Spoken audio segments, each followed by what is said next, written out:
कहानी शुरू होती है वोंकी नाम के एक आदमी के साथ। वोंकी अपने घर की सफाई कर रहा था। काफी समय पहले इसकी पत्नी की मौत हो गई थी और उसके बाद से वोंकी अकेला ही रहता है। वोंकी की एक बेटी भी है जो पढ़ाई के लिए दूसरे शहर में रहती है। तभी साफ सफाई करते हुए वोंकी बाहर देखता है। वो देखता है उसकी बेटी मिंग सामने खड़ी है। दरअसल मिंग के वैकेशंस होते हैं और इसलिए वो छुट्टियां मनाने के लिए घर पे आई थी। फिर खाना खाते हुए मिंग अपने डैड से कहती है, मेरी एक फ्रेंड है सियोंग, वो भी कुछ दिनों के लिए यहाँ पे आने वाली है। दरअसल सियोंग एकांत में रहकर एक नॉवेल लिखना चाहती है, इसलिए वो मिंग के घर पे आ रही है। फिर मिंग वोंकी से आगे कहती है, सियोंग बिल्कुल मॉम के जैसे दिखती है। ये सुनकर वो मिंग के बातों पे यकीन तो नहीं करता, लेकिन वो सियोंग को यहाँ पे रखने के लिए मान जाता है। वोंकी सोचता है अगर सियोंग यहाँ पे आ गई तो उसे अपनी बोरियत वाली लाइफ से कुछ दिनों के लिए आराम तो मिल जाएगा।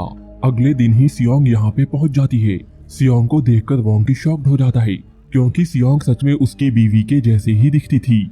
उसी रात ये तीनों ड्रिंक करके टल्ली हो जाते हैं।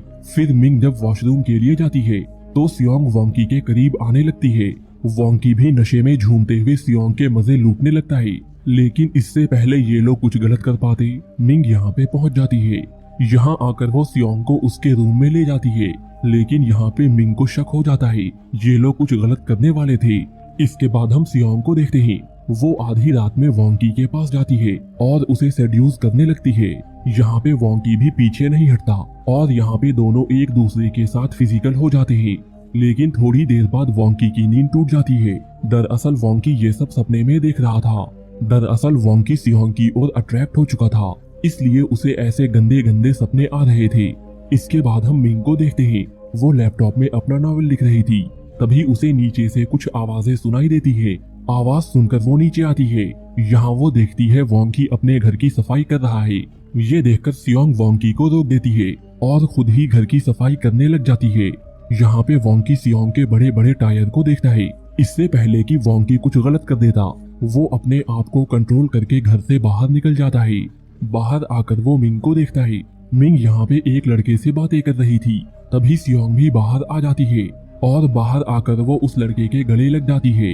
वोंकी के ये सब देखने पे मिंग उससे कहती है, जॉन सियोंग का बॉयफ्रेंड है और ये भी 1-2 दिनों के लिए यहाँ पे रहने के लिए आया है। ये सुनकर वोंकी को अच्छा तो नहीं लगता, लेकिन ना चाहते हुए भी वो इस बात के लिए मान जाता है। फिर रात में जॉन और सियोंग एक दूसरे के साथ फिजिकल होने लगते हैं और उनकी आवाजें बाहर तक जा रही थी। इस आवाज को सुनकर वोंकी काफी परेशान हो जाता है और वो ठीक से सो भी नहीं पाता।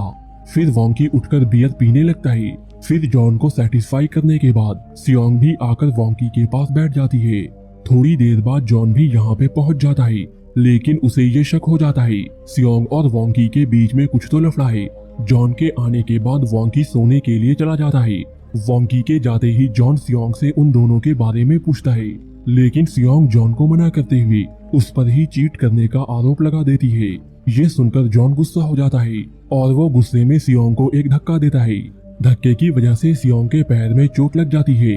सियोंग के पैर में चोट आने की वजह से वोंकी अगले सुबह उसके पैर में गर्म पट्टी रखता है। तभी यहाँ पे मिंग और जॉन भी पहुँच जाते हैं और वो सियोंग का हालचाल पूछकर घूमने के लिए बाहर निकल जाते हैं। इसके बाद हम जॉन और मिंग को कार में देखते हैं। यहाँ पे जॉन मिंग को टच करने लगता है और मिंग भी उसे ऐसा करने से नहीं रोकती और देखते ही देखते दोनों एक दूसरे के साथ फिजिकल हो जाते हैं। इधर वोंकी और सियोंग घर में अकेले होते हैं और इस वजह से उन दोनों को टाइम मिल जाता है। यहाँ पे सियोंग वोंकी को सेड्यूस करने लगती है और वोंकी भी उसकी अदाओं पे फिसलने लगता है। लेकिन तभी उसे ख्याल आता है सियोंग उसकी बेटी की दोस्त है, इसलिए वो भागकर वॉशरूम में पहुंच जाता है। लेकिन सियोंग ने भी अपना मन बना लिया था, आज वो वोंकी के साथ घपाघप करके ही रहेगी, इसलिए वो भी उसके पीछे पीछे बाथरूम में पहुंच जाती है। इसके बाद दोनों बाथरूम में ही टपाटप करने लगते हैं। तभी मिंग और जॉन अपना काम खत्म करके घर पहुंच जाते हैं। घर पहुंचते ही इन्हें कुछ आवाजें सुनाई देती हैं। आवाज सुनकर ये दोनों बाथरूम के पास पहुंच जाते हैं। फिर जैसे ही दोनों बाथरूम में घुसने वाले थे, तभी सियोंग नहाकर बाथरूम से निकल जाती है। अब इन्हें ऐसा लग रहा था जैसे वोंकी भी बाथरूम के अंदर है, लेकिन तभी वोंकी सोने की एक्टिंग करते हुए पीछे से यहाँ पे आ जाता है। यहाँ पे सियोंग और वोंकी अपने आप को बचा लेते हैं। इसके बाद हम जॉन को देखते हैं, वो इन सबको बाय बोलकर अपने घर के लिए निकल जाता है।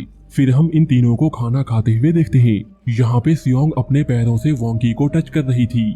इससे मिंग को उन दोनों पे शक हो जाता है और वो वॉशरूम का बहाना बनाकर सियोंग के रूम में पहुंच जाती है।